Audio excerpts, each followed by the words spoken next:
I'm not gonna lie, I got pretty burnt out creatively last year, but filming myself actually helped bring that love for making videos back. And at the same time, I feel like it helped me become a better filmmaker. And I definitely overthought everything at first. Like, my OCD wanted everything to be perfect to the point that I wouldn't make anything at all. So what I want to do in this video is help you realize that everything is cinematic.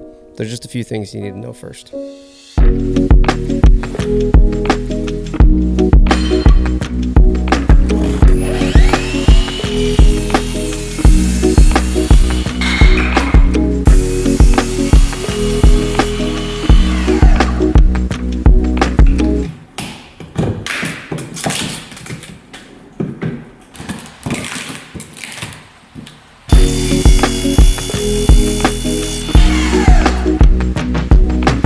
The number one thing that stopped me from creating, especially filming myself, was the lighting. Like, I just overthink every single element of the lighting. It had to be absolutely perfect. But I think the best way to eliminate this fear is to just make the decision that you're only going to use natural light and practicals. In your commercial work, obviously bring in whatever lights you want, but if you just want to make more videos, especially filming yourself, pretend like artificial lights just don't exist. So this is my garage, and here I have two garage doors, one on each side, that I can open up, and I can even technically flag it off by simply not opening it up all the way. So it's actually relatively easy to control the direction and the intensity of light. So that's what's lighting me right now, just this garage door halfway open. So I think where a lot of videographers and filmmakers begin is they try to light the person's face first. Like, that's top priority, making sure the person is well lit, which is a very good rule of thumb, right? That's where I started too. And frankly, that's where most of my overthinking came from. But if you want to make content fast and cinematic, you're lighting spaces,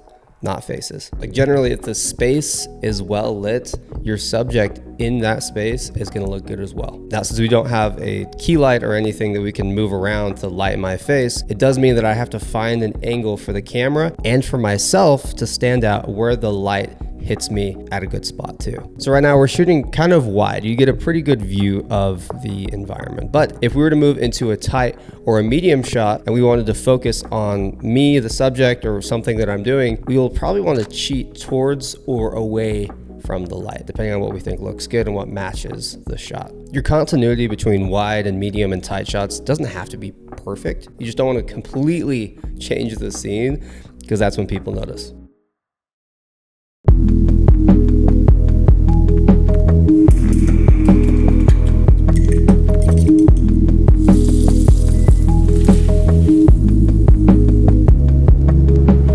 So the next thing to consider when you're filming yourself, and this is a great exercise if you want to train yourself how to capture interesting shots, but it's to look for these unique perspectives, like the angles that you would probably never be your first instinct, but would make whatever you're doing so much more interesting than just setting up a tripod and pointing the camera right at it. And you still want to get some of the more standard shots, but I actually made my own acronym to remember what to get in every scene. And the acronym is actually just SHOT. It means standout, hero, opening, and texture. So imagine you're not you for a second. You're a bug or a mouse or a bird. I know that sounds really weird, but how would you see the scene that you're filming if you were one of those things? If you were a mouse, you might see the stove from this angle. If you were a bug, you might be hanging on for dear life from this point of view. If you were a bird, you'd be looking down on the scene like this. So try mixing some shots like this in there while you're shooting. It makes your videos kind of unpredictable and therefore more interesting to watch.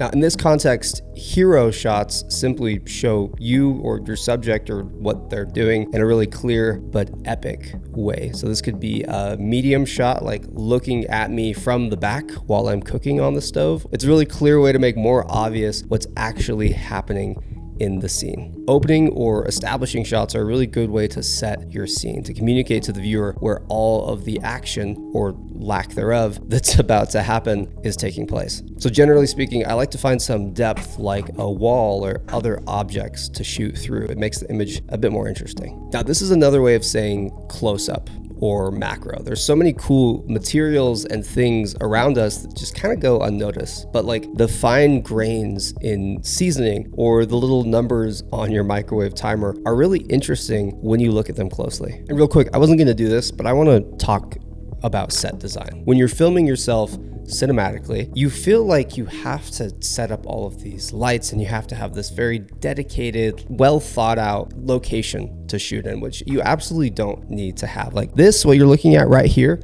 this is my kitchen, and it almost always looks like this, but with a couple of minor tweaks. So first off, that lamp, that's not ever there, actually. It's usually on the other side of the camera right here in the living area. That tree, same thing. It's usually on this side. So actually taking some props, some practical lights, adding them in the background can kind of help that feel a little bit more complete. You don't have to have a perfect picturesque kitchen or living space or anything. Like the best part about filming yourself is that you're filming yourself typically in your environment. It's branded to you. So when you set up your camera and you point it at whatever angle you like, don't be afraid to grab an extra plant or some practicals to just enhance that scene. By the way, if you're wondering about my rig, it's a Sony FX3, and then I have a 20mm on here. I got a couple of other lenses I use. Potato Jet tripod is actually amazing. I got the whole small rig cage hooked up right here, and then their quick release that they have. Literally the best camera I have ever had. Also, if you want to make the standout shots easier, get one of these, okay? This is the Tilta Hydra, so it's a vacuum suction cup, so it can suction to anything basically, and it holds a ton of weight. It lets you get those really cool angles that you've been seeing throughout this video, so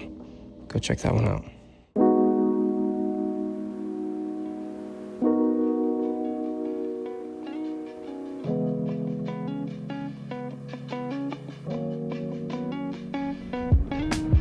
Now, one of the most common beginner mistakes I see is not actually finding the right music to match the vibe and the emotion that you're trying to convey in your video. Like you can have the most cinematic shots in the world, but if the music doesn't match the vibe, it just feels off.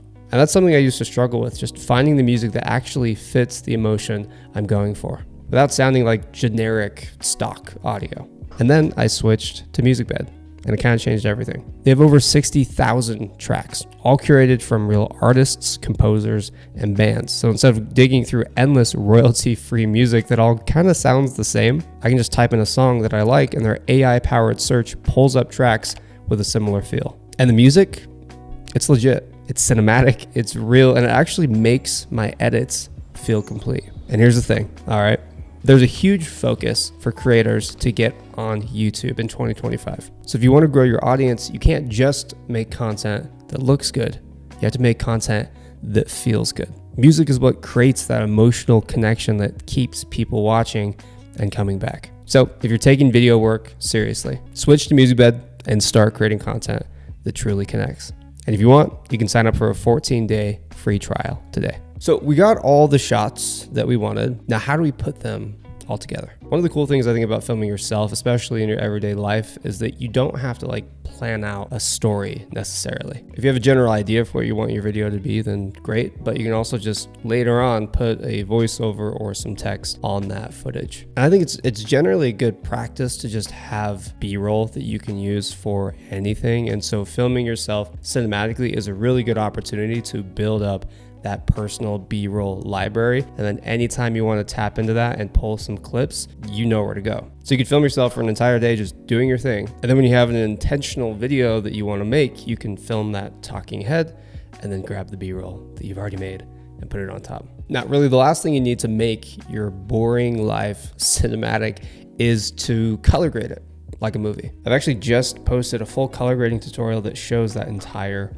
process. I even give you my signature LUT for free. So click the video on the screen to download that and watch my full tutorial. And as always, don't forget to check out Full-Time Filmmaker. It's truly the ultimate place for video creators of any skill level to personally connect with me, our huge premium community, and then expand your knowledge in filmmaking.